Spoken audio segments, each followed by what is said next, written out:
Nogle gange så tænker jeg på, at de nærmest har designet den her by til børn. Som mor er jeg rigtig tryg ved at lade mine børn færdes rundt i Oksbøl.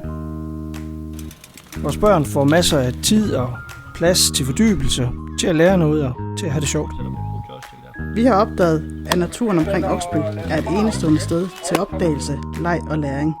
Eller glæden ved at se vores børn opdage naturens små vidundere. Her er muligheder for alle.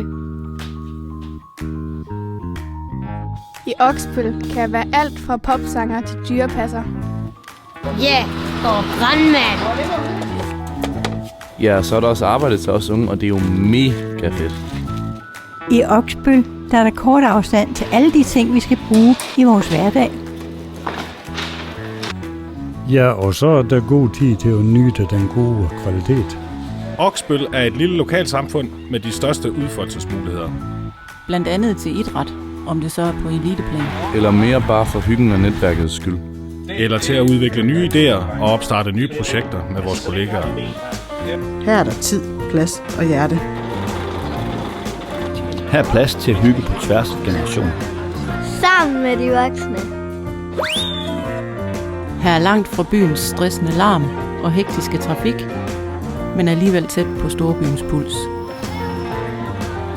Oksbøl giver tid og plads til at leve. For børn, for unge Og for voksne. vil I være med?